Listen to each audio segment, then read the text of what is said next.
Hello, welcome to Recentered, episode 23. My name is Gary from the YouTube channel Immerse Robot, and joining me as always is Rog, also known as Fleet Rogie, and Lee from the YouTube channel Daysnetic. And this week we're all in the same room, believe it or not. So we're going to have an in-person podcast for the first time ever. But let's have a quick catch up with everyone. Rog, how are you, mate? Not bad, not bad. This is looking far too professional for my liking, though. I don't know what's going off here. Yeah, we're going to have a photo of our little setup here that we've got. We've all got independent microphones. We've set it all up. So hopefully the audio quality will be okay. We'll see how we get on. But Lee, how are you?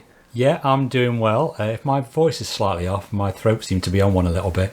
Nothing to do with the dentist that I went to earlier in the week and got robbed for £70 for a filling. Oh dear. But, well, not literally robbed, but yeah, for yeah, just for that reason. But 70 quid for a filling now, apparently, not 25 quid. No. When was it 25 quid? I thought it used to be. If anyone, let me know in the comments. I'm sure before this April it was £25 for a checkup, and that included a filling.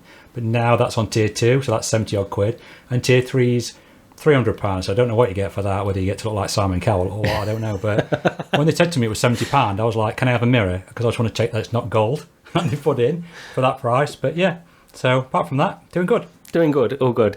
Well, the reason we're in person this week is because Lee and Roger have come round to try out the Pimax Crystal, so we'll be getting into some impressions on that a bit later on. But before we get into all of that stuff, so we'll probably have a bit of a discussion on the Pimax Crystal as well as some other hardware and all of that kind of stuff. Hopefully it will lead on to some good discussion. But we've got plenty of games to get into this week, as well as a little bit of news, but not too much. So why don't we dive right in with it, which is... The first one we want to talk about is, of course, one of the main releases the past week or so, and that is... Oh, no, sorry. No, we'll leave that one till last. Sorry, I was going to jump on to Synapse straight away then. We're going to Hubris, which has been another big release anyway on PSVR 2 and on Quest 2. So this is one that came out... on PC originally, and we played through it. I played through it. Rog, you played some as well, and then we got keys for it on PSVR 2 and Quest 2. So Lee and I have played it on Quest 2.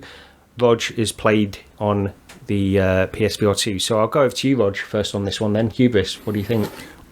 Well, we know I didn't like this on PC when it first came out. There were a few too many issues, mainly the grind, as well as quite a few bugs.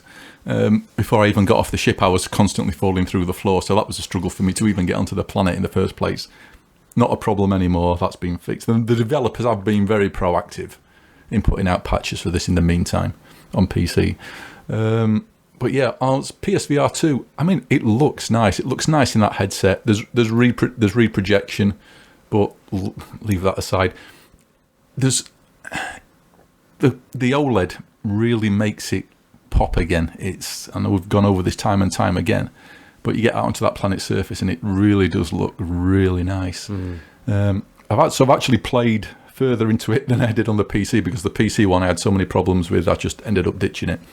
And I wasn't having too bad a time with it, in all honesty. I was enjoying I was enjoying it, which I definitely couldn't say that for the PC version. And I got way past where I'd got to on the PC version, and then I started running into bugs again. And it's like I fell through the floor. Oh, fine, okay, it's a one-off. And then 10 minutes later, it happened again, and then it happened again. And each time I was losing anywhere between 5 to 15 minutes worth of playtime. And then the fourth time, I was just climbing up. I was in like a warehouse room. I was climbing up one of the shelving units to see if there's anything on the top. Oh, nothing there. Let go to drop to the floor, and my head dropped to floor height, and then I died again. It's like, oh, come on. You know, this problem existed in the PC version at launch. This should not be an issue now. Yeah. And it's annoying, because I was wanting to carry on playing it, because with the PC version, one of the issues I had as well was when you first get to the crafting station, the 3D printer, for the first time, you had to get way too many, go and collect way too many things to put into the printer to upgrade your gun. And it just became this scavenger hunt, to the point where I was actually missing components that I just couldn't find. And I know at the time I know Mac in VR had exactly the same problem. Ian Higton turned it off with the quote of, right, I've had enough of this. Yeah, you know? I remember that. Yeah. But they've drastically rebalanced that, so that's not an issue anymore. So there's not this annoying sticking point there. And yeah, I was having a decent time, and then it just kept killing me again and again and again by falling through the geometry. And I've not gone back since. So it's like, I'll wait to see if there's yet another patch and then go back into it, because it was good enough that I wanted to keep playing this time, where with the PC version at launch it wasn't. But yeah, at the moment I'm waiting for a patch before I go back in. Yeah, I think I had a better time on the PC version than you, but we shared a lot of the same complaints, to be honest. And sorry, is this my footage, what you're showing now? go on. Yeah, probably is, yeah. 'Cause I think I do die quite a lot on this part. That's why I'm trying not to giggle at. I think it's this bit. Oh, there you go, look. There we go, yeah. You're welcome, everybody. Yeah, I just got the, so I can't remember who sends me footage for all of this stuff that I'm showing, but it's either Lee or Rog anyway, Yeah, so yeah, this one's that. Yeah.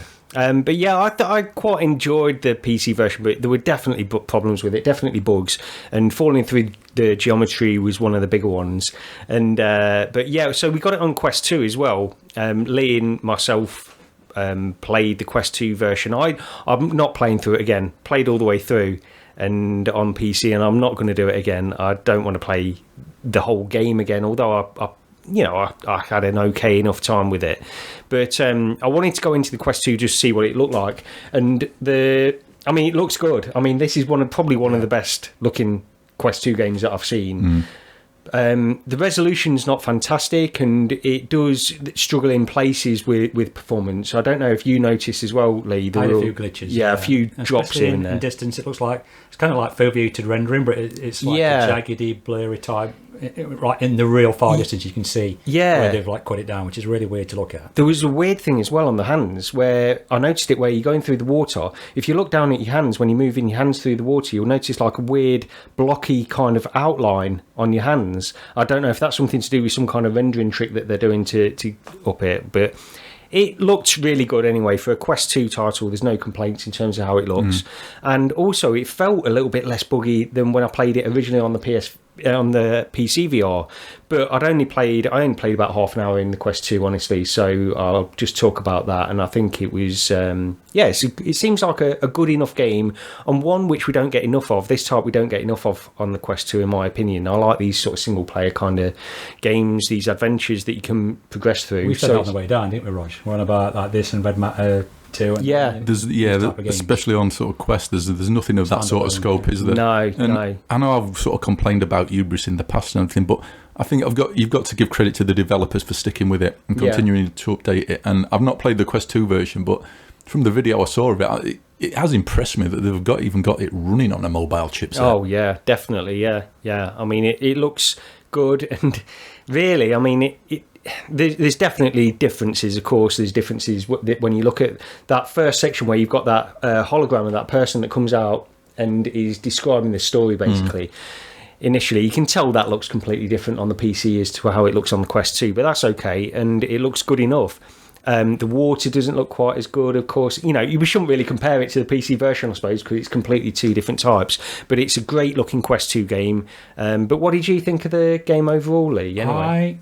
I was going to rage quit at one point, because the first part, I wouldn't say annoyed me, but or I wouldn't say I got bored, but it was like it's introducing you to all the parkour and the climbing stuff. I'm not a big fan of climbing anyway. So that's the only thing I did find buggy with it, was climbing. Sometimes it wouldn't put your hands in the right places, or it'd stretch your arm so it looks like 14 feet long, and then it'd drop me off. Yeah. So sometimes like that was the only thing that I really struggled with bug-wise. I didn't drop to the floors or anything like that, but it was just the initial start of jumping in the water, shooting a few squids, getting those weird, I'm not going to say what they look like, things that you chuck across to rappel across to another area, to jump in the water, to climb up again and do the same again. And I thought, this is about third or fourth time I've done this. I'm getting a bit fed up of doing it, but then I persevered through and actually got into the station a little bit. And I'm starting to enjoy it a bit more now. The weird egg things jumping all over my face, frightening me to death. And the other thing I'm struggling with is, you can probably see on this video, is jumping, trying to jump on a pipe. I spent about way too long. There were way more edits I had to cut out of that, of me dying continuously. But As it looks, yeah, it's quite visually, it's quite impressive for the Quest 2. You do kind of stand around and look around and see how pretty things look. It's just sometimes if there's a big distance, like I spoke to Gary, it does look like foveated or it's slightly jaggy and not quite clear. But as for gameplay, yeah, I don't know whether it's the greatest game I've ever played, but it's, like you said, it's one of the few experiences that we've got on the Quest 2 like this. And yeah, I'm enjoying it. I'm getting more into it as I get into it. Yeah, just quickly as well on the prices. So the Quest price is £22.99 and $29.99 cross-buy. So you get it on the Rift store as well, do you, with that as well? So yeah, that's pretty good. Oh, I didn't know it cross-buy. Yeah. So you can try the PC version as well, yeah. And then PSVR 2, £24.99 and $29.99 as well. So, yes, weird little increase on the PSVR 2 version, but just a couple of pounds. And then it's same in the US dollars. But anyway, whatever. But yeah, I enjoyed it, and for what it is, and if it plays pretty much the same, or they've improved some of the bugs on the Quest 2 version, if I continue to play through that, then I won't. It's got a bit of shooting, it's a bit of parkour, a bit of climbing. If you're into those type of things, then you should quite like it. Plus a sci-fi story to it. It's kind of cool. Yeah, that's true. Okay, the other one that we want to talk about, we got a key for as well, is Broken Spectre on the Quest 2. And Rog played a little bit of this. This is by Games by Stitch, and it's £8.99 over here in the UK and $11.99 in the US. Rog, what do you think of this? Well, I actually played through it in one sitting. It's about an hour and a half long. Basically, it's described as a cosmic horror game, so take that as you will. I won't go into the story too much other than to say you're playing as somebody who's looking for their father who disappeared on a mountain.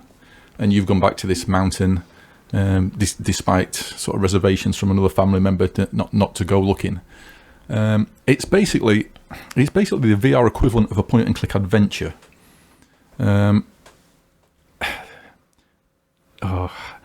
really struggling with this one because it's not an expensive game. There's something there that I wanted to like, but there are so many issues with it. The first up, well, you can use hand tracking or you can use controllers to play, and I opted for the controllers despite the game saying, this is really best played with hand tracking. No game on Quest at the moment is best played with hand tracking. You just can't convince me otherwise.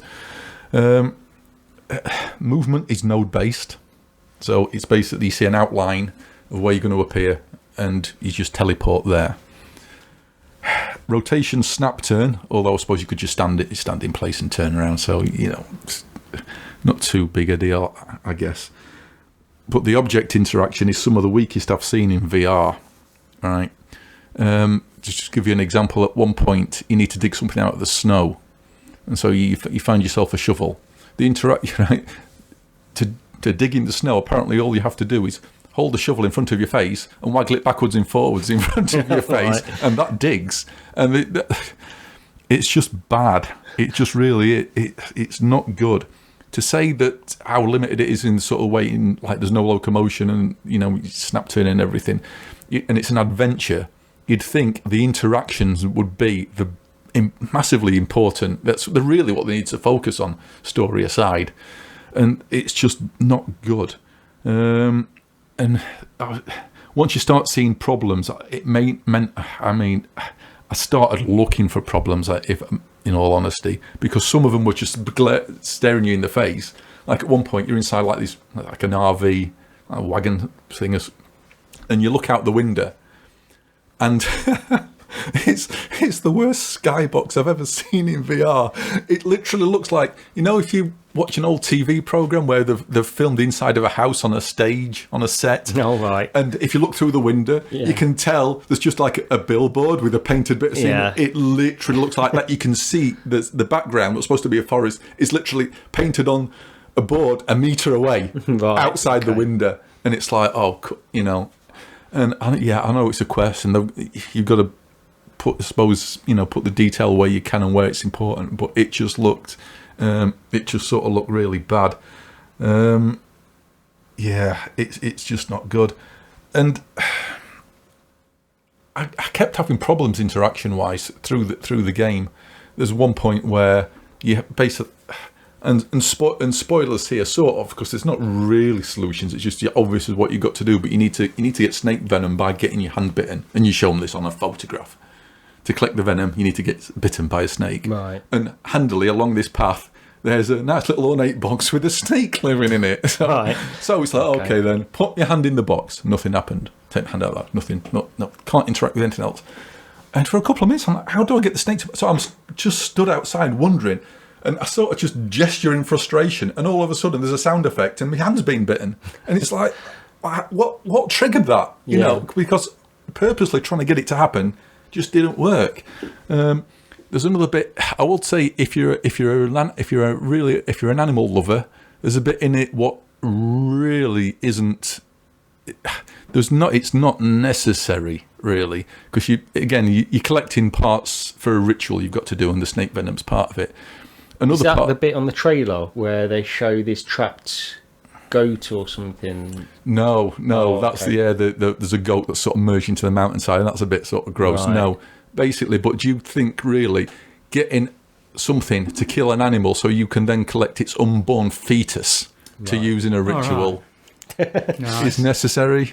I don't know. No. I think it might upset. It didn't upset me at all, but I couldn't help but feeling that it's gonna not be a nice thing for some people. But it is very cartoony. Yeah. So it's not realistic. But again, I don't know. There's some parts towards the end of it. Some of the scenery has got a really good sense of scale, and it did impress me. But at the same time, I instantly thought, I want to be able to be walking through here and walking around and taking this scale in, these massive statues and things. And I thought that would be good to walk through, but it's just, push forward to teleport, and it's like it removes the immersion, it breaks it. Yeah, and it's sort of such a shame. I mean, if you're into this sort of cosmic horror, so the only thing what really springs to mind with that description for me is something like Cthulhu or something like that sort of thing. Yeah. But yeah, if you like horror stuff, you might get something out of this. I don't want to say it's bad. It just needs more time on it, and people who really want to take the time to fix all the problems and put the small details in and get things right and get the interaction right. So yeah, I mean, it's an hour and a half. It's £9. There's worse things out there. It could have been decent. Yeah, I think, but it needed care and attention, and it hasn't got it.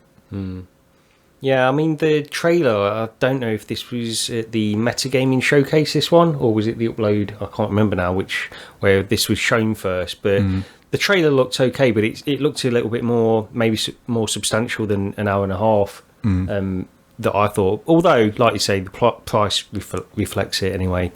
So, yeah. Is the trailer actually showing free movement there? I'm sure it looked like. It looked like you're moving through the environments, yeah, on certain, yeah. I mean, have I totally missed check the options, Rog? I swear I looked in the options. Do you know what? Who knows? But some of the scenery, it does, yeah. Some of the scenery looks like it's not designed for smooth locomotion. Yeah.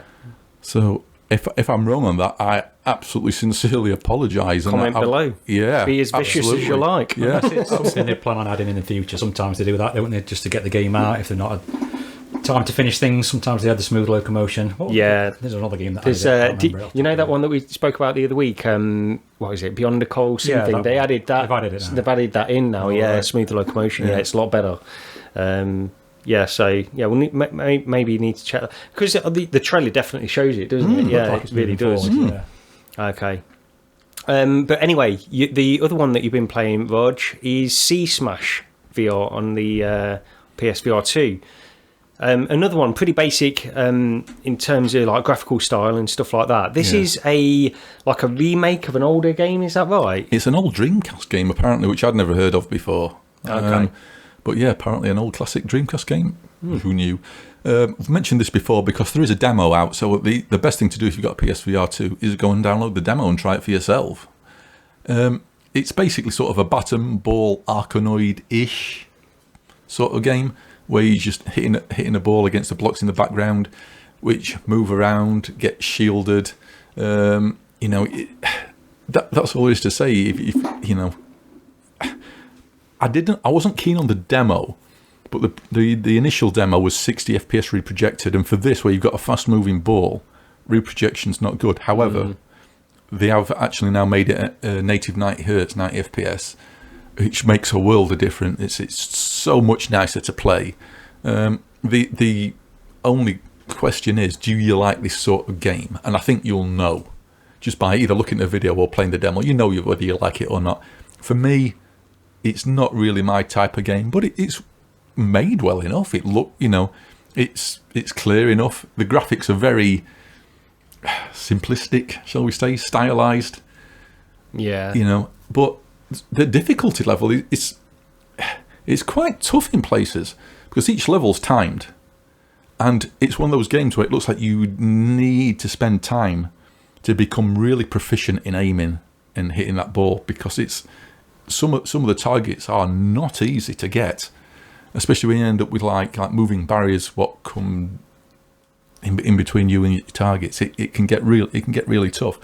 And I only played it on I think it's called the Zen mode. So if you fail a level, you just start that level again. Right. The normal mode, you can't fail. If you fail, apparently from what the description says, is you start off that entire run of levels again. Oh, right, okay. There's no way I could get through an entire series of levels without failing. No. Because I failed multiple times, So unless you're really, really intent on becoming skilled and proficient at this, it's a tough one. But like I say, it's made well enough, and there's a demo, and so it's just go and make your own mind up.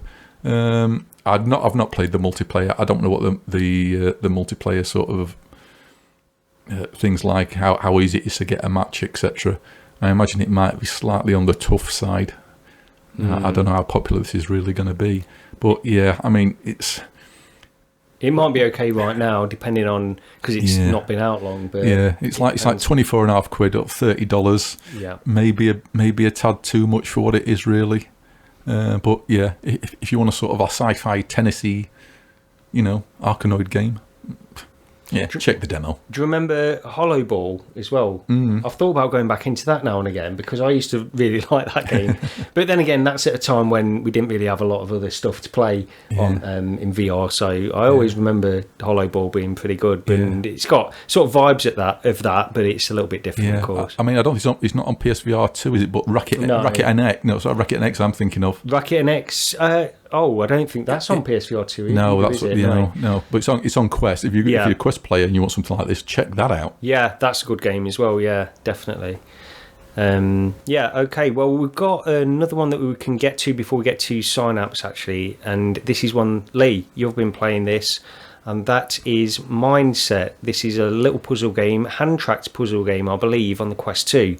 It's for £7.99 over here in the UK. I guess it will be around sort of $10 in the US. We've not got a price on that. But what did you think of this? Right, well, I've not played loads of it. I struggled with the hand tracking a bit. I think you probably see on the video I'm trying to grab some cogs and I can't grab them and I can't quite place them right.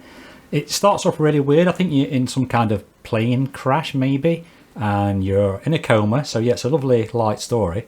And then you can hear a voice talking to you, trying to get you back to the present as such. And then he seems to think in his brain he's got to work out these puzzles for him to get back to real life. So what is basically doing, you've got like a cube in front of you and you're just placing the cogs there and to go from one side to the other, and then it all drops off and then you go to a different area and then they start talking more in the story and you do the same again. But I think it's like 3 levels. It's probably quite of a long story to it.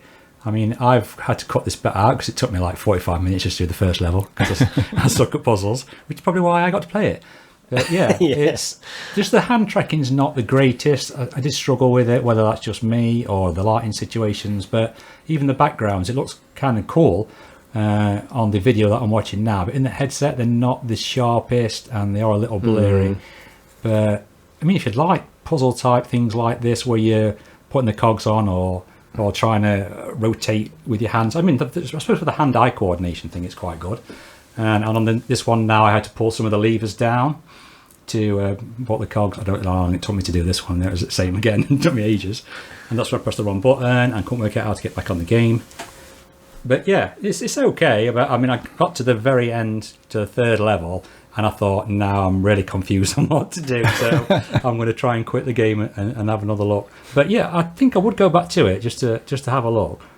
Even the thing is, even on the best case situations, hand tracking is still a hassle. Yeah. And that's the thing; it's just not quite ready yet. That for this type of stuff. When you first load up the game, to grip it with your hand, as if you're gripping your hands together, to hold the cube, and then to pinch to grab certain other things. So that's what I was trying to do, but it's still a bit hit and miss. When it worked, to me, it seems to be working quite well at the minute. This is where you see that I look at that a lot and I go, no, I can't do this right. I'm trying to quit the game right now because I don't want to try and work this puzzle out. But yeah, I mean, it's sort of going through the story, and the voice acting is actually pretty decent. But the story just start off a little dark as such. But yeah, I mean, I'd like to have a go if my brain's working right to try and work it out a little bit more. It just tell you when you first load up, it gives you the options of these pegs, certain symbols of them move in different directions, and then you can work out. That's probably what the third one was for me there that I didn't want to do. But yeah, it was okay. It's having great reviews. It's just me what thinks is a bit. The thing is, if you're not into puzzle games, which is incidentally why we asked Lee to cover this. But yeah, I mean, I think Rogue Ascent, that's the best hand tracking game that I've played, really, and that you do sort of just wish. And you can play it with controllers as well, but that's probably the best way to do it. So you do what controllers start off with. When you go into the menus, and you've got like these little controllers. Because I was using controllers, I didn't know it was hand tracking, and then it tells you about the hand tracking, and then your controllers disappear. You've got to put them down. You've got to use your hands. Yeah. I think when Quest 3 arrives, there's going to be a fair few games to revisit. Definitely, yeah. I'm hoping so. I hope it really makes a difference, that depth sensor, in order to the accuracy and stuff. Yeah, especially on something like this. A depth sensor would help massively. Yeah. Okay, well, now we can get on to the biggest release of the past couple of weeks, and that is Synapse on the PSVR 2. This is a pretty big one. It's by Dreams. It's for £30 over here in the UK and $35 in the US. And this is one that looks great from the trailers. It's a roguelike, and that always puts me off a little bit, but there are some that I really like. Compound is just a fantastic game. Rog, shush. And let's get on to this then. So Roger's been playing this one on his PSVR 2 Synapse. What do you think? Right. So when I first saw the videos for this, I really wasn't that interested, and I think this could be a problem for the game. If you've only seen the videos of it, do not let the sort of the visuals put you off, because in the headset this really does look cool. So it's like I say, it's a roguelite. There's a basic setup of you're trying to infiltrate and hack somebody's mind to get the plans for like a terrorist attack or something like that. In all honesty, half the time as I'm going through the game, you get like voiceovers every now and again, sort of further in the story, and you're sort of that involved with what you've been doing and what's about to happen or combat that you're in. For a lot of the time, I just wasn't paying much attention to it, but at least it doesn't get in the way. It doesn't stop the game and sort of like break up the flow. So the big thing behind this is the eye tracking and the telekinetic powers you've got, and this is the most badass sort of feeling you've ever had in VR. For the first hour or two playing this, I was absolutely blown away, and I'm thinking, no, game of the year, maybe not. I was just it makes you feel that good. That's another fisherman's tale. I described it initially as I described it as like, it's like it felt like you like a John Wick with force powers, basically. A couple of reviews since have both said and put it far more accurately that it makes you feel like if you've ever watched the end of Force Awakens with Vader as he just strolls through that corridor and just decimates everything. That's how it makes you feel. It makes you feel like nothing else ever. And so for the first hour or two, it's like, this is absolutely incredible. Things do fall down a bit, and mainly it's due to the length and the repetitive nature of it. Now, this is a roguelite, but unlike some others, it doesn't change really. It changes the placement of objects and like health regeneration things and the shrines where you can get better, change your guns over and whatever. But the levels remain the same. They don't change. Okay. Yeah.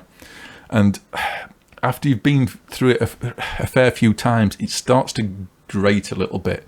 But it's the feeling the game gives you of how powerful you are that really pulls you through.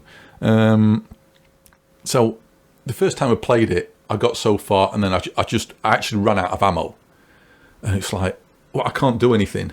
You can grab the barrels telekinetically and throw them about, and everything's selected by the eye tracking, and it really does work well. It's not 100% flawless, but it's better than any sort of like try to gesture with your hand in the vague direction in the hope you're going to grab the whatever it is you're wanting to grab. Yeah, it just works really well. It is. When you get into that proper flow, it is proper magical at points. It's like, this just works, because you are doing that Vader thing, just walking through, gesturing. Enemies are flying all over the place. You're slamming barrels into them. You crush your trigger, and you can feel the resistance on the trigger. You pull the trigger, and the barrel explodes.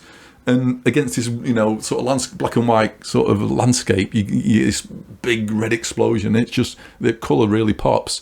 It's worth saying that actually, despite the fact that a lot of the game is just black and white, it didn't really register. It didn't annoy me at all. No. Because the stuff what happens, that generally the explosions and everything, and the stuff what you can interact with is very vibrant against that landscape. So it's very obvious what you can interact with, even from a distance. Well, first of all, the first time you die, you basically get taken to like a menu where you can upgrade your perks, persistent perks. As you're playing through, as you do various achievements, that unlocks points that you can then spend on permanent perks. And it varies from the standard stuff, or you can carry more ammo, you might have a bit extra health, that sort of thing. The telekinetic powers are more advanced. Different weapons now spawn, and you can unlock a shotgun and a grenade launcher. And so each time you play through, you do feel more, you can feel that sense of growing power, even though it will start dropping some of the later there's only 4 enemy types, I will say, but some of the harder later main hard enemy will suddenly start appearing earlier on. Right, okay. It does ramp the difficulty up there, but it feels like you outpace that difficulty increase. The problem I had with it is I think I chose my perks not wisely, shall we say. Instead of sort of like focusing on a lot of the lower level ones and getting a good spread of different things, I sort of focused on a very few things and went high up the skill tree, and I think I really made a mistake doing that. I think I would advise you sort of go for lots of the lower level ones first. Yeah. The most important one being to be able to get one of the early unlocks is you get the ability to be able to grab enemy soldiers and fling them about. You'd need that because that solves the ammo problem earlier on. Although, you also get perks where you can get more ammo, carry more ammo. When you can grab the enemy soldiers, you pull them over towards you, kill them in front. If you kill them in front of you, then that ammo and the extra health is there at your feet, and you can pick it up straight away. Although it feels like there's a slight issue with picking stuff up. You have to be very accurate when you walk over something to collect it. If you're just slightly off to the side, it feels like they're using, like, if you've used Unity or Unreal, the default collision default collision sort of thing for your character is like a capsule.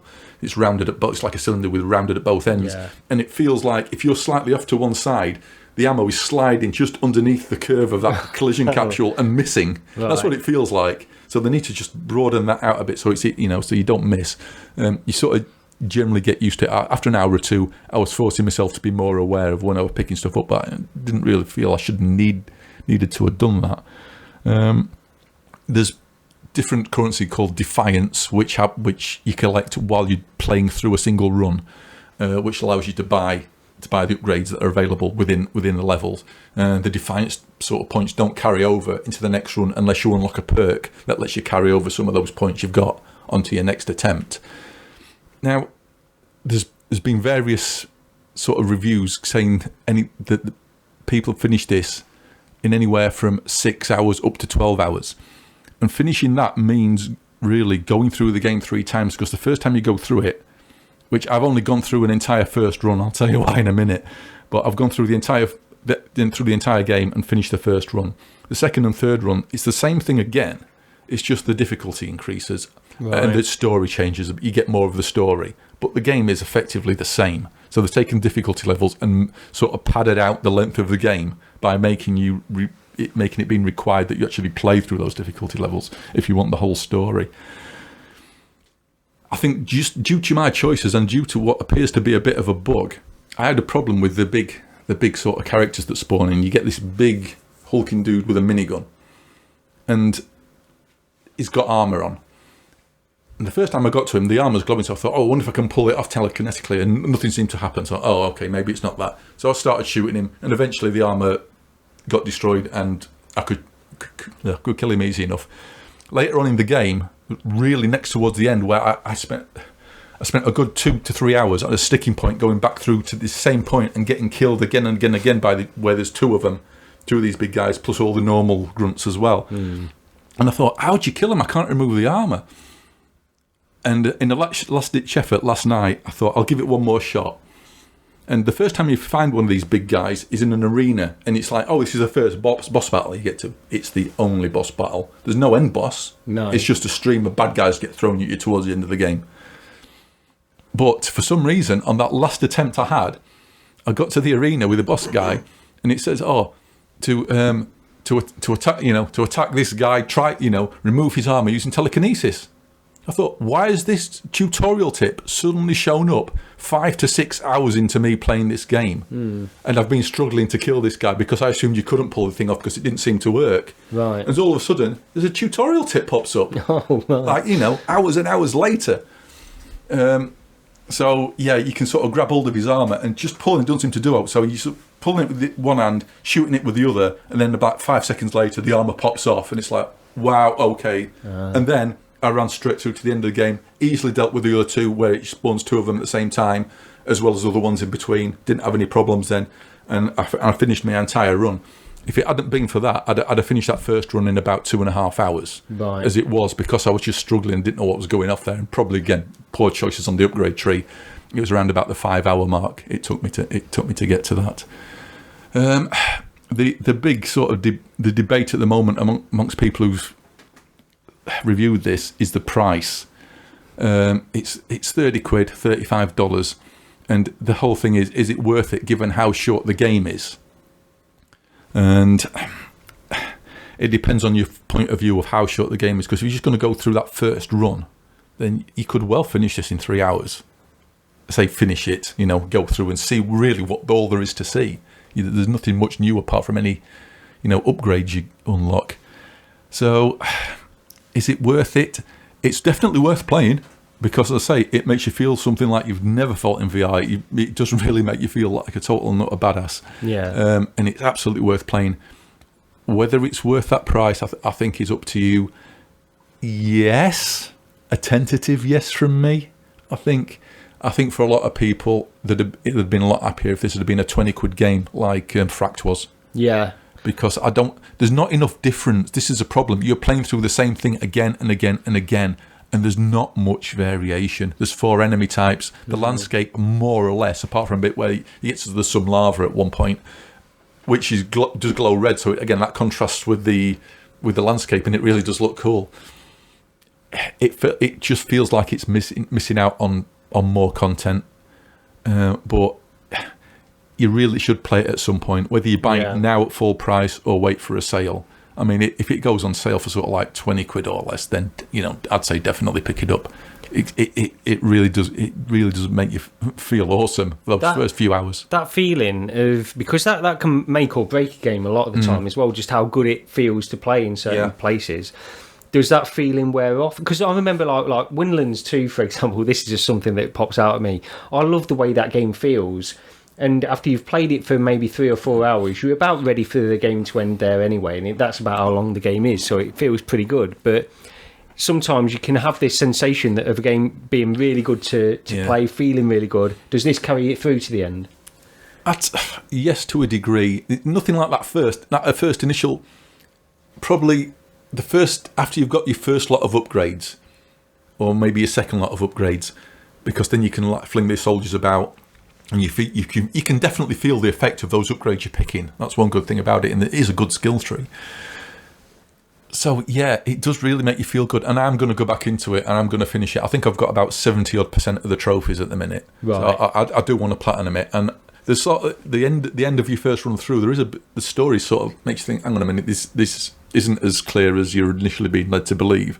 So I sort of want to see what will happen, but I'm definitely going back in. If nothing else, it's another game to put onto the list of stuff to make people want to pick up a PSVR 2, because you can't get this anywhere else, and that's one of the big things. At the minute, it's like I'm in the market for a PSVR 2. I'm saving up for a PS5. Next on the list is a PSVR 2, but I've got to wait until the stuff that I actually want to play, and this is at least one other thing on that stack of things that I want to play on the PSVR 2. The one thing I will say about it though as well, there were a few bugs on more than one occasion. I was flinging the soldiers about and actually flung them into the geometry, literally inside a rock. Right. At one occasion they were a bit sticking out, on another they weren't, but I was still able to grab them, sort of waggle them about inside the geometry and kill them.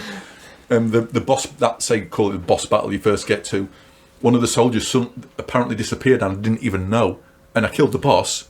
I'm in an empty arena and the doors aren't opening up to let me progress, and I'm wondering what's going on. I don't understand. I'm flinging stuff about and what's going on, and then eventually I'm about to quit out and hear this like what? And if you look at your wrist, you do actually get a map, and there's a red dot, and there's obviously somebody stuck in the geometry, so I waved my hand about in various directions as I was looking over there, and eventually I hear this and he died, and then the doors opened. So that, it didn't block me in the end, but there are times where some problems where I think you can't see the soldiers because they've been they're in a rock somewhere. What about you, Lee, on this? What like roguelikes in general? Roguelites? I don't know, because I die a lot. So that's what you're supposed to do in these. I like roguelikes. You pick the pickups and you pick the upgrades as you get along, so you can get further in the game. But I've not really played them so much. I think I played a bit of. Was it Returnal, flat screen? Oh, yeah. Returnal? Yeah, Returnal, yeah. And that one was, quite got into that one a little bit. So maybe, it does seem quite good on the video that I'm watching. Mm-hmm. Plus, if you can be Darth Vader, then it's all... yeah. Roguelikes and roguelites aren't my sort of thing either. But this one is... It's one of the better ones, definitely. It's how it feels, though. Yes. It plays a big part in how you want to play these. Yeah. Absolutely. Okay. So that was Synapse anyway on PSVR 2. We've got a few little news stories to get into very briefly. The first one is Quest 3 listings appear on Best Buy, and it seems to confirm a few of the leaks that have been coming out over the past few months. So a single panel 120 Hz LCD display at 4128 by 2208, which gives a resolution of 2064 by 2208 per eye. And this lines up with some rumours that have been coming out anyway. So this looks pretty safe to say that this is probably the resolution and the refresh rate of the panel on the Quest 3. Not a lot to say about this one really, other than it's a slight increase, which is good. That 2208 is the highest resolution on any Meta headset so far.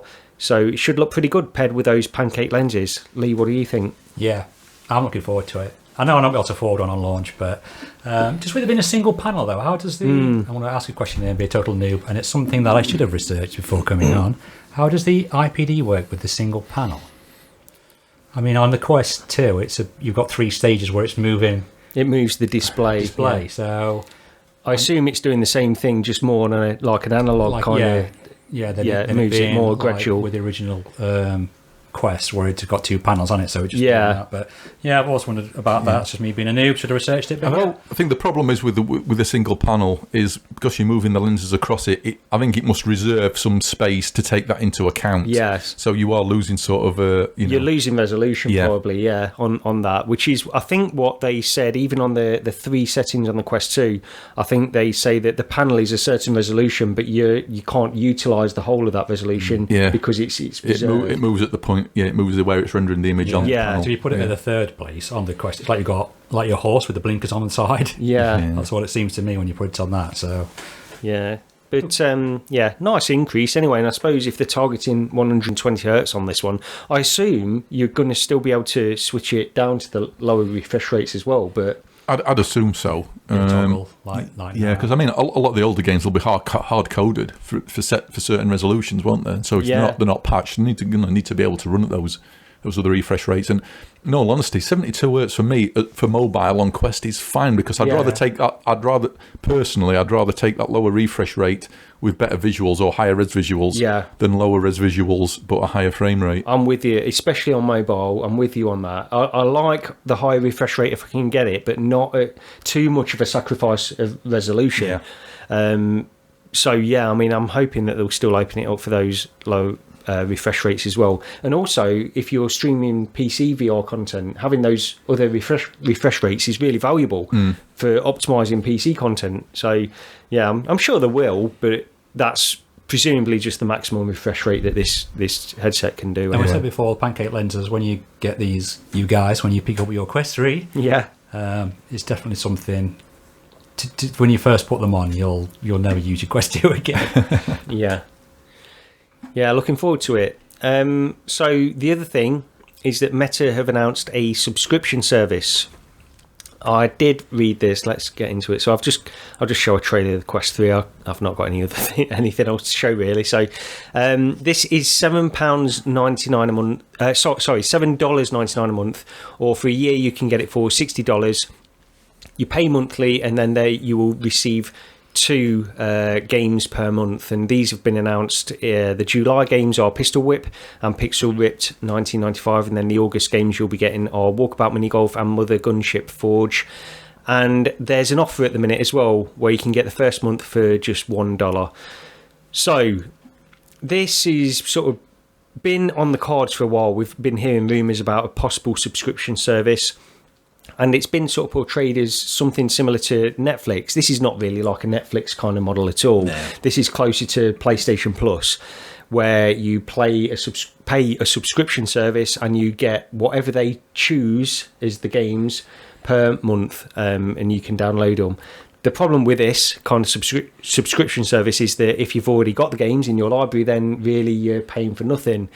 Whereas if you look at it on the alternate, where you've got hardly anything in your library, then this might actually be a pretty good deal.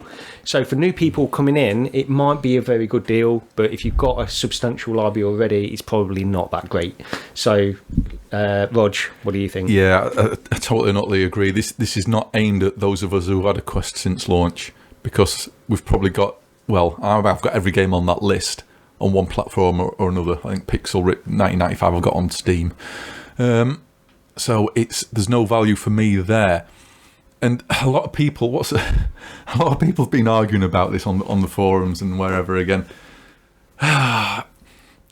Comparing it to sort of like to Game Pass or to PS Plus, and how much of a value, it's nowhere near as good as value with those services. Well, look, yes, you get a lot of games on those services, but those if you're all you are is a Quest 2 gamer, then those other services are meaningless to you. It's pointless. You should be looking at it as from the value proposition of being a Quest gamer and not somebody who buys a lot of games normally. If you buy this, if you get this like $60 for a year, that's $2.50 a game, for goodness sake. That's a bargain. Okay, you only get those games while you keep that subscription. So if but for like the Pistol Whip and Pixel Ripped, you've got those for an entire year. Walkabout Mini Golf and Mother Gunship Forge, which are both multiplayer, aren't they? You've got those for 11 months for $2.50, and as well as all the other games that are going to come along for the rest of the year. $2.50 a game. Yeah. It's like I know it's sort of a cliche to say it now, but how many people out there, especially on the Rendered Reality Coffee and VR Discord, how many people have spent more than double that on a coffee today? Yeah. So what if you don't keep it? If you don't normally buy many games, or you're a new Quest user, I think it's pretty decent value. Yeah. For me, it isn't, because I think I'm going to end up having probably most of the games what they announce anyway. But if I just bought a Quest 2, or if I knew somebody who just had bought a Quest 2, I'd be saying get this. I'd say, yeah, I mean, personally, what I'd say is get it for, I don't know if I'd say get it for the year. I'd say get it for a month, maybe expand your library and see what you want, and then play it month by month, really, on that, because it depends a lot on the games that they're going to put in this. But, yeah, it's not for us, and it's not for anybody that's got even a half-decent library, in my opinion, anyway. But, Lee, what do you think?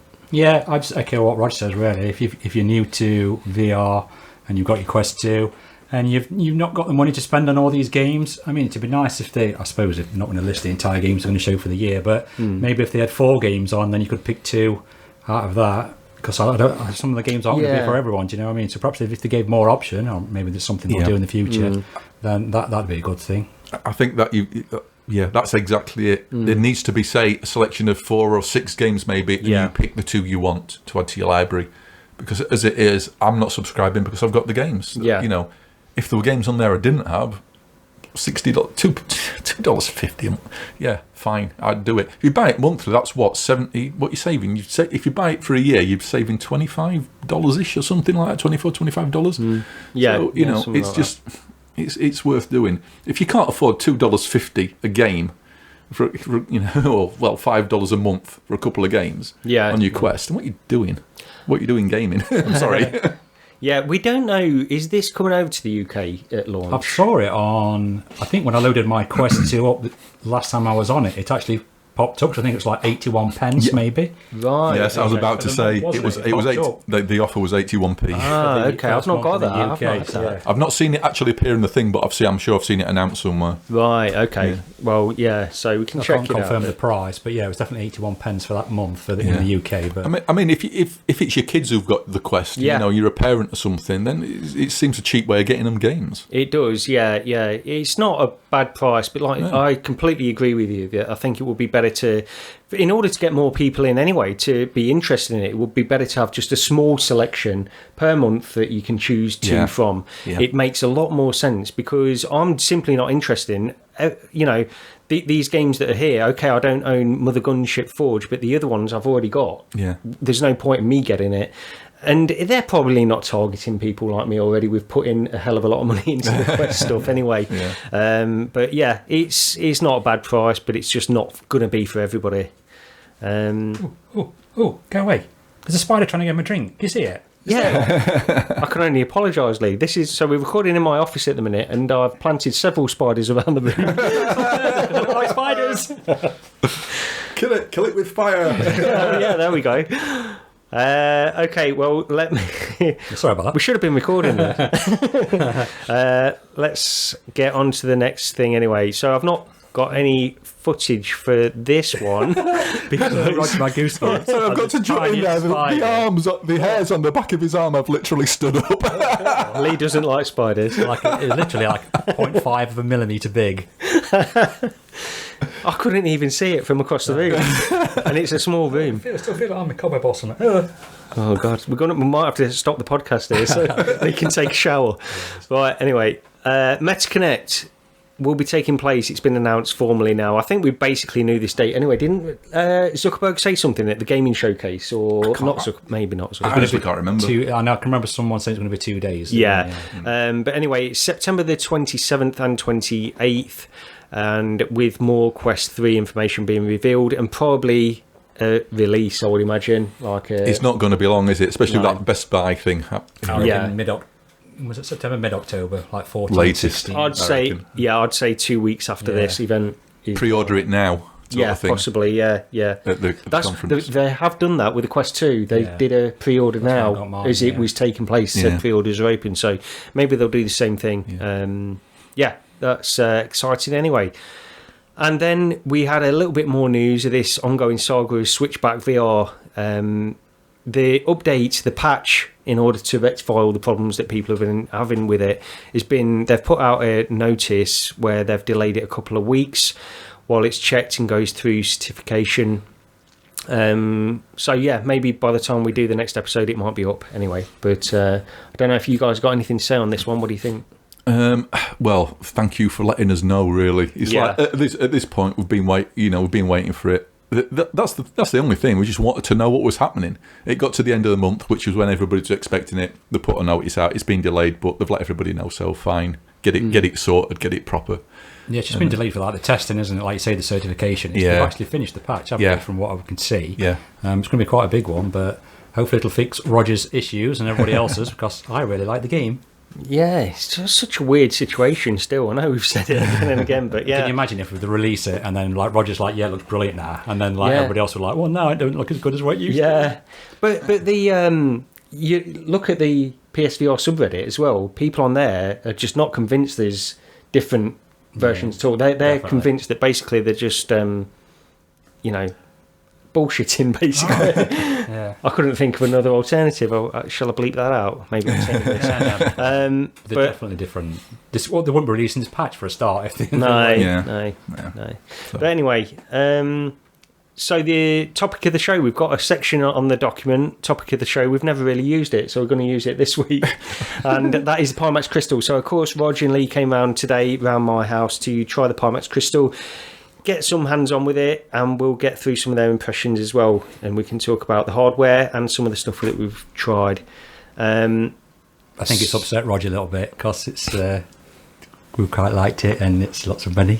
Yeah, it was a bit of a surprise, because the thing is with Pimax, and I've tried a few of their headsets, and there's issues with software in the past, and there's issues with the hardware in places as well. And also people do have a lot of problems sometimes with the support, the level of support that they give. Sometimes people will say it's outstanding support, and I guess it's the same with Valve. You can have the same stories with Valve where people will say it's outstanding support, and then others will say I've had this problem and they're not sorting it out. It's the same with Oculus. I've had nothing but brilliant support with them, but other people, they've been terrible. Yeah. I've not had the greatest time with Oculus. So, I mean, it's very... I don't know why, but it seems like a really divisive company, Pimax do. So and I don't know if anybody noticed last week, I did mention this earlier to you guys, but like in the last podcast, when I'd had the headset for around 24 hours, I was being very hesitant on what I was thinking about it, because I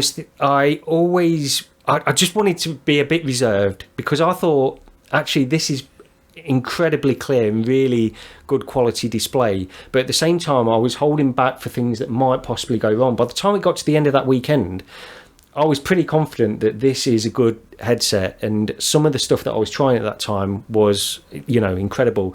I want to use the word stunning, in fact, to quote my last video. But anyway, we can get on to some other thoughts, but Lee, I'll go over to you first on this one. What did you think of the Pimax Crystal when you tried it? It's so clear.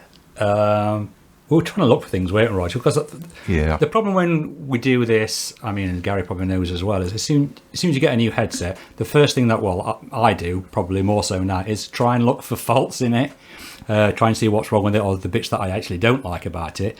But unfortunately, or I say fortunately, I couldn't see anything wrong with the Crystal. It's the clearest display I have ever seen, even flying around in Gary's new favourite VR game, Aircar. Yeah, it looks gaming so quotes, clear. Yeah. The glass on the cockpit was that clear. The depth of it was really clever and really good. They've done that really well. The shading, it was quite impressed with it. I couldn't find anything wrong with it. I don't know about you, Rog, but I mean, it's literally the best visuals I've ever seen. It's kind of made us sad, because we have to go back to our Quest 2s. I mean, stunning. There's no screen door. I can't see any pixels. I can't see any mirror. I can't see. It's really. I won't say it's weird, but it's so good. And go back to when I was trying Red Matter 2, and I think I went on about it a couple of times just when I was in the headset. There's something about the 3D-ness of the depth in how far you can make out how 3D things are. So we're like most headsets, you go so far into the distance and it starts to become flat. Yeah. This pushed it out further for me, and it was instantly noticeable.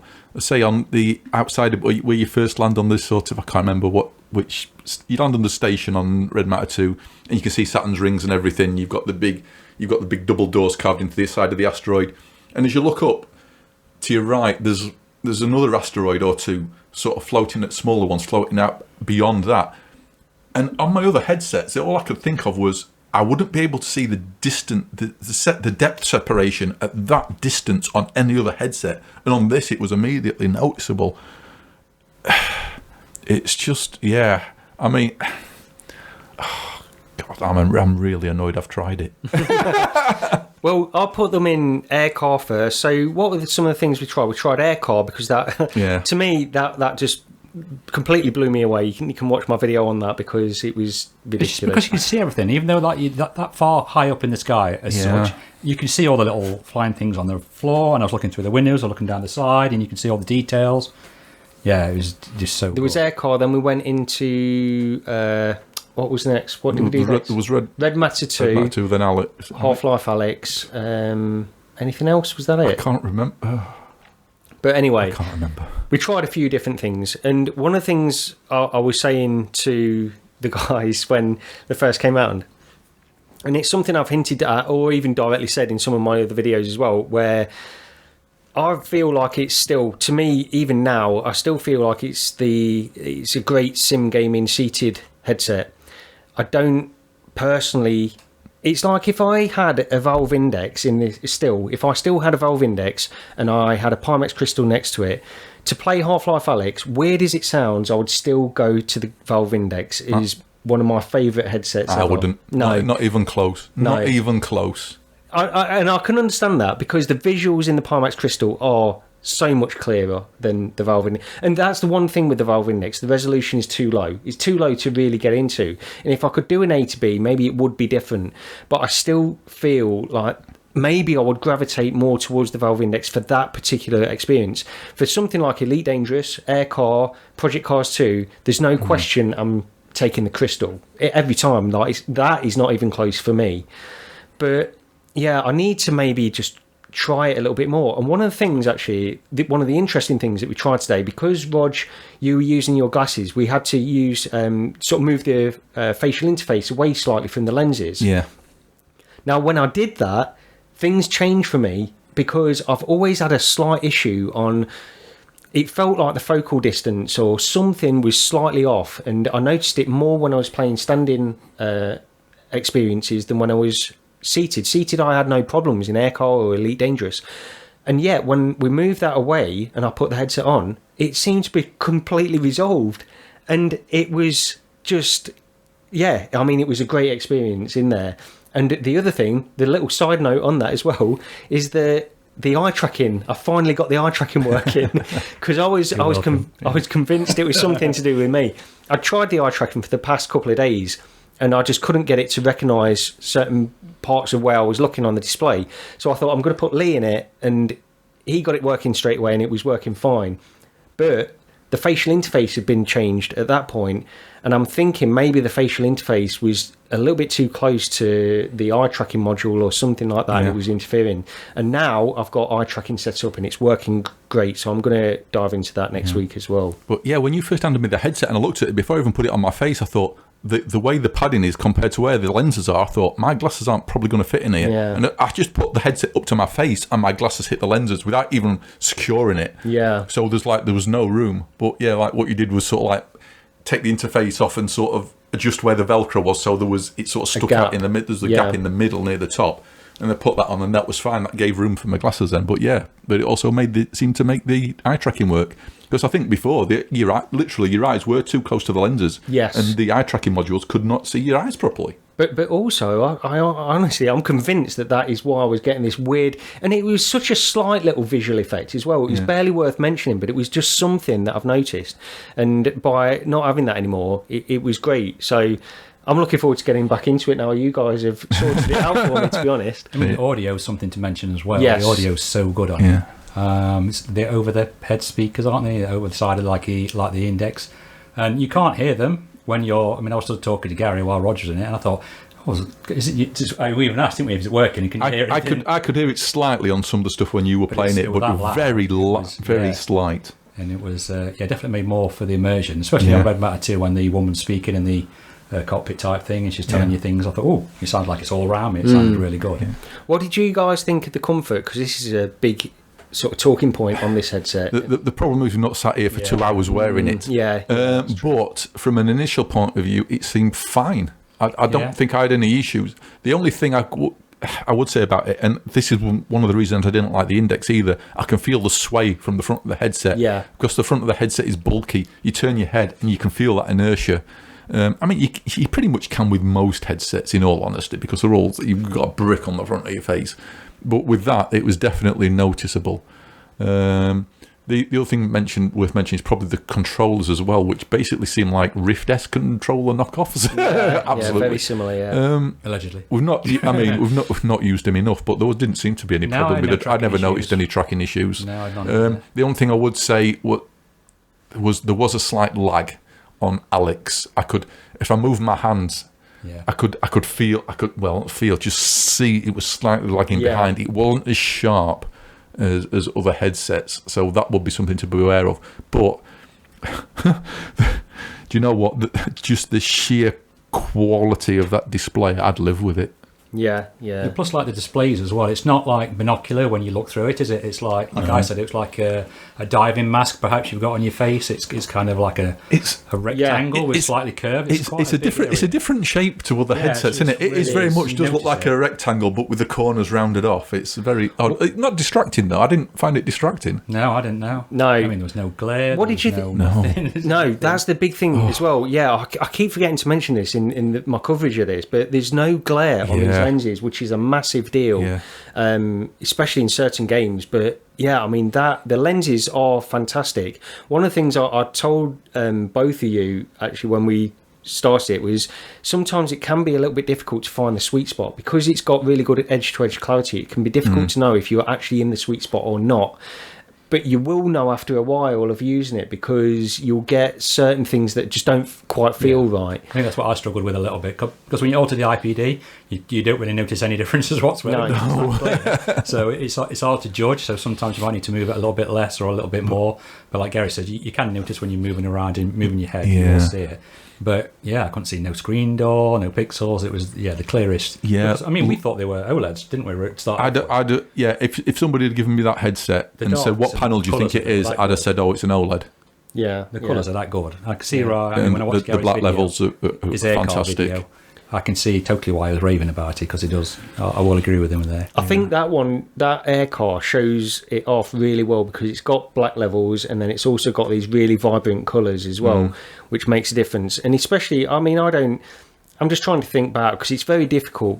I mean, coming from a Quest 2, you don't get those kinds of colours anyway in a Quest 2. No. But if I had one of the older OLED kind of displays like the Rift CV1 or something like that, and you could do directly from it, I don't think I'd notice too much of a difference. And it's a really bright screen. I said to you guys, when you go into Project Cars 2 and you've got that Bandai logo at the beginning, it's got that white background, it's a very bright display.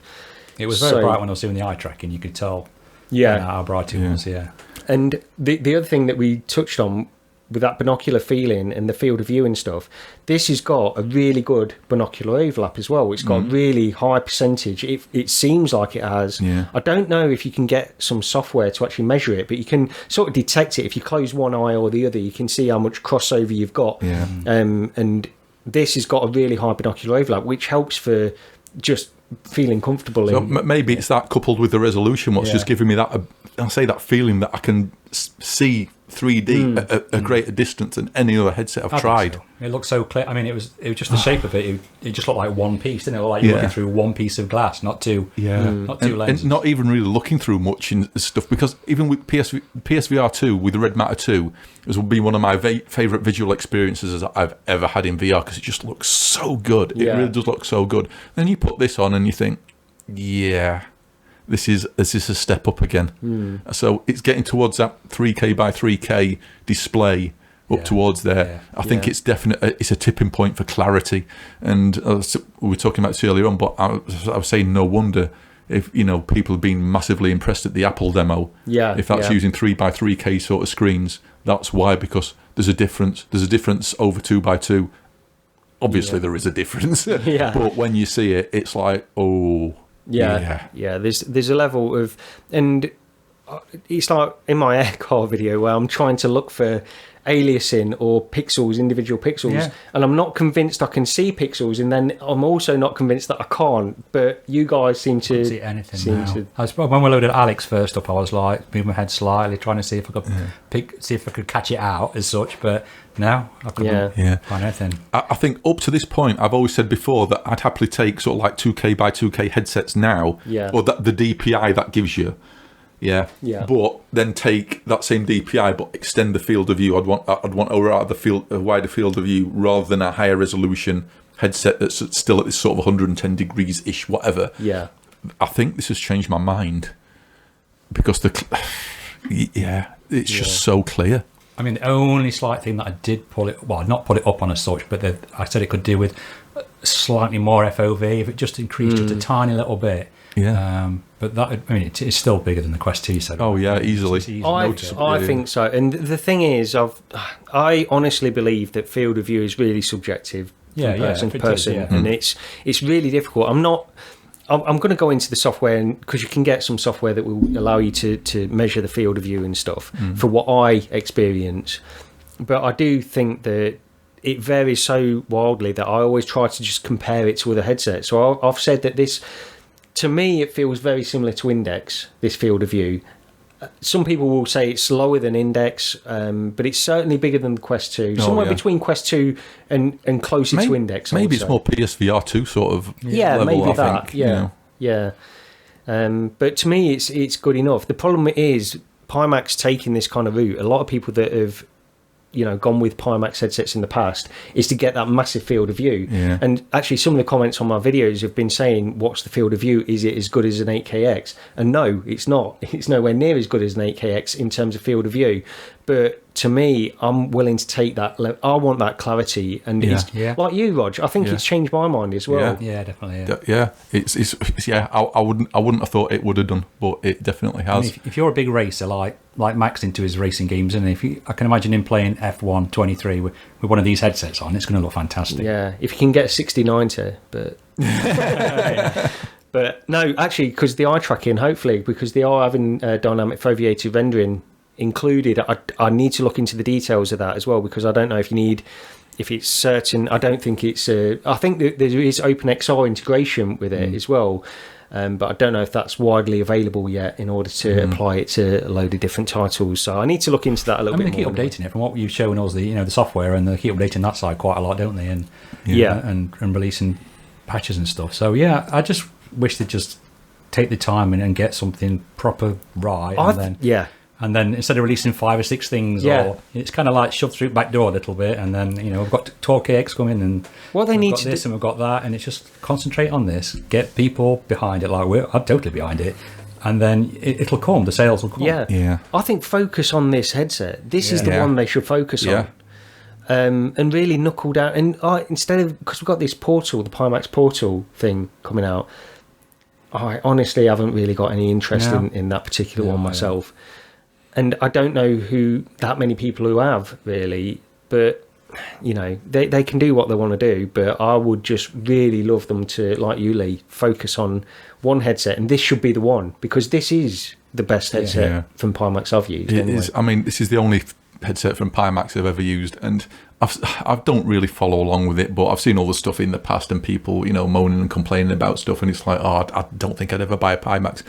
If I had the money and I had the machine to run it, I'd be thinking, oh no, I need to spend $1,600 because I mean, this runs really well, don't it, on Gary's 3080 anyway, but if you go 4090 and you've got the funds, it'll be something else. I will say there's limits. I think Microsoft Flight Simulator is it's going to struggle. I have been in, but I need to really dive into that, and it's going to take me a while to get that to a point where I'm happy with it in the Pimax Crystal. But I mean, a lot of flight simmers are going to have high-end GPUs anyway, because Microsoft Flight Simulator needs that. But yeah, I'll make some videos on that. I mean, the text as well, like Roger reading a paper in Half-Life Alex, and you can just pick the paper up. I pick the paper up and put it at put it at arm's length, and it's like, that's just readable. It just looks so good. So good. There's no halation around any of the letters from what I could see. I can't. Yeah, I think if you've ordered one of these and you're still wondering whether you're going to like it or not, I think you don't need to worry. Yeah, I think one thing to mention as well, which I've not mentioned enough in my videos, is the chromatic aberration. You might not have seen it actually in the stuff that we tried today, but it's there without question, especially if you go into something like Steam VR, the Steam VR menu, you'll see it around the edge really, really clearly. The most clear I've ever seen in any VR headset. Maybe that's because of the resolution and stuff. But yeah, there's definite chromatic aberration, but it's something that they can correct with software updates and things. So that's something to keep in mind if you're sensitive to it. But if anyone doesn't know what that is, it's like tinging around the edges of things. The red, green, and blue basically separates. Yeah. But yeah, I mean, I didn't notice anything like that. I mean, I'm not very sensitive to small distortions, in all honesty, so I'm not the best person to comment on stuff like that. I mean, to me, it just looked. Well, I don't. Yeah, I'm only mentioning it because I know people are sensitive to that, but I'm not particularly sensitive to that either myself, really. So, so that's Pimax Crystal. Anyway, so that was the old point of these guys coming down here today. And also I'll quickly mention this actually, I did try the Tilt 5 because Rog brought that down for me to try, so I might as well, I've not got any video for it, but so I went into the Tilt 5, and Roger's if you have listened to this podcast for a long time going back, then you'll know that Rog is not a massive fan of it. He was Kickstarter backer, got his unit, and go back and listen to some of those podcasts where he's been discussing it before. And he made this. I was expecting it to be a blurry mess and a complete nightmare. I thought it was pretty good for what it is. Actually, I quite enjoyed it. And I was only at 10 minutes, if that, something like that. So I've not had I played a few little of these mini games, and it is low resolution. It's not like the highest resolution thing or anything like that, but it was good enough. And yeah. It's the little demos that we downloaded were pretty fun, but they're little mobile games really. I wouldn't buy one. I mean, I think that's the takeaway. I wouldn't buy one, but I'm glad I tried it. I've shown this to a fair few amount of people now. Nobody wants to buy one.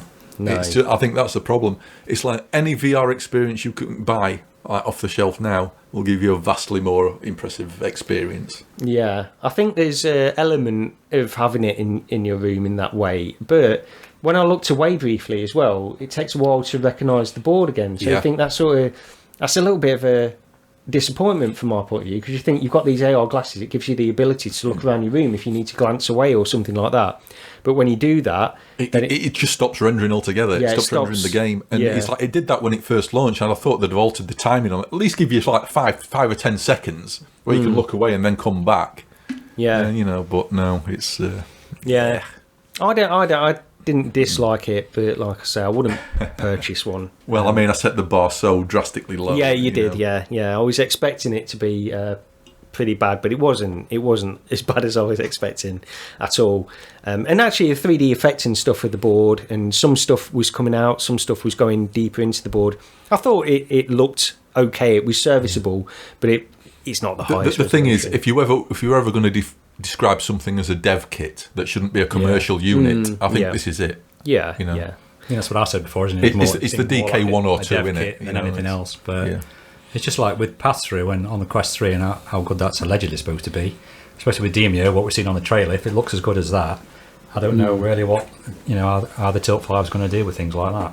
Yeah, I think the only thing I can think of that could put it in a different realm, because obviously you need how much is we just still don't know. We didn't check on how much the Tilt 5 is, but I was just thinking, because you need they do a package of 2 or 3 glasses, and if that's cheaper than say 2 or 3 Quest 3s or something like that, which it is, I know it is cheaper than that. That's the only thing. If you want to gather around a table, a family, in order to play something, maybe that's where it's got a slight advantage. But even then, you're limited by the content that's on there. So. Tilt 5, I didn't think it was bad at all anyway, so right, this is going to be a shorter show. I was expecting us to go on a little bit longer, but purposefully we did keep the show notes relatively It is getting short. warm though. I mean, I'm close to we're in my pants here. we're in my little office, and Lee's getting smothered by spiders. Yeah, attacked by spiders, and it's getting a little bit hotter. So yeah, we did plan on keeping it a little bit shorter. But let's finish off on these few little bits that we've got. So there is a Steam sale on at the moment, and some of the things that are popping out to us that are great in VR. Actually, looking down this little list, we've only got 4 titles here, but they're all ports from flat games. Yeah. So Hellblade Hellblade Senua's Sacrifice is £3.74 at the moment. Great game. Yeah, it is a good game. Fantastic in VR, yeah. Great in VR. And that has got a really good feature where you can change the scale of it as well. Yeah. So it can look like you're playing on a little board, or you can look like you're actually behind her full size as you're playing through the game. And I love that aspect of it. Payday 2 VR, 89p at the moment. Not my kind of game, but it's a good game. I mean, there's a lot of people that really like that. Yeah. 89p, just get it. Subnautica, fantastic. I need to get back into that. Yeah, one. the patches there's been loads and so many patches out since I ever first tried it. I think Yeah. it's supposed to run a lot better now. There's like VR performance patches and stuff in there. And, Yeah, it's been a VR game for a long time. Yeah. That has. £8.24 at the moment. If you Subnautica. download, like, there's a VR mod. Is it on, like, Yeah. X or something like that? Yeah. It enhances it as well. Yeah, I mean, underwater game as well. That might actually sort of like set me on edge a bit. It's really good flat screen. I can remember playing it years ago. And I think I bought it for like £6 in alpha. Yeah, There yeah. wasn't even a story to it then. No. And how they went with the story on it is very, very clever. So Yeah. definitely worth picking up. It's been one I've been meaning to get back to for a long time, because I've played a couple of hours of it, maybe not even that long, but I've been in, and it's got really nice environments. Yeah. And it's also got like native VR implementation. You don't need the mod to play it in VR, but I think the mod does add some extra VR mechanics, doesn't it? Yeah, it's a tablet things and sizes and it's supposed to fix some of the things that didn't quite work well, Yeah. and sort of like sort some performance issues out as well. Yeah. And then the last one on the list is Dirt Valley 2.0, £3.59 at the moment. To me, this is a must-buy if you're even vaguely interested in racing. Still one of the best racing games in VR, and it actually plays really well on a joypad. Yes, yeah, it does, yeah. And also you can get... I mean, it is quite demanding on your PC, but you can get good performance with this game because it's got nice and consistent performance as well. So once you've got the settings dialed in, you should be able to run it at native frame rates. Yeah. And then what's this little thing that's been added on here? Right, yes. There's been the Upload VR Humble Bundle that was announced along with the showcase, which basically gives you both Saints and Sinners games, Pistol Whip, Mass Maker, Green Hell VR, Dragon Fist Kung Fu, and Warhammer Age of Sigmar. It's £25 for all those games, pretty much an utter bargain. Still a couple of days left on it. Ends sometime around midnight on Monday UK time. I did actually pick that up as well because I'm being such a pro gamer that I've actually got none of those games on. Really? No, I've not even played Saints and Sinners and things like that. Yeah. So it's worth it just for Saints and Sinners games alone. Never mind everything else you're getting. Yeah. It's a good bundle. So check that out. And that's pretty much it for this week. We can wrap up there. Hopefully we'll have some more stuff. We did. I think there's still a few games actually we need to get to. Yeah. There's one that I want to get to at some point, and I've promised the dev that we need to go into together, which is Rooms of Realities. Yeah. Escape Room. Right. Yeah, the escape Okay. room thing, yeah. So I do want to get into that because it looks pretty interesting, and we can all get into that together at some point as well. So we'll see. If this heat does one, because apparently it's supposed to be red hot again. That's true. Okay, 40 degrees. Yeah, that's the problem. We can't have. We're recording here with 3 separate mics, and I've got loads of fans, but Can't put them on. Can't put them on. Up. That's it. Tins of cider on the floor and everything. That's it. Yeah. Right. Well, I guess we can leave it there anyway. So we'll see you in a couple of weeks' time for the next episode. Thanks for joining us. Any last words? Not really. I was going to have a bit of a moan. I went to Asda the other day talking about having things to drink. It's the first time I've bought a bottle of pop in literally probably years. I just don't drink pop. Not for a health thing or anything. I've just not got as much of a sweet tooth as I used to have when I was little. And I bought a bottle of Dr. Pepper. Oh, it's not nice and hot. Have a nice... I couldn't get the bloody top off. It's like, what has happened? It's literally like a millimetre high. Yes. It's like, and I couldn't get a grip. I had to get the bloody nutcrackers out to get a grip on the top.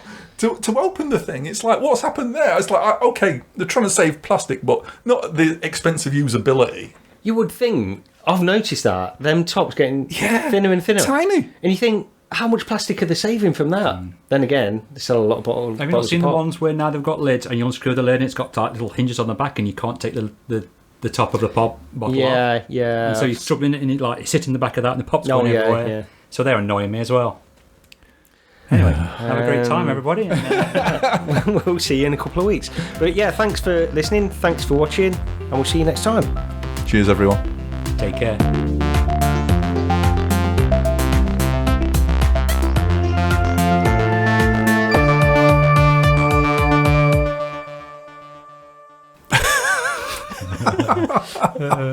It's the pressure. Pressure just gets to me.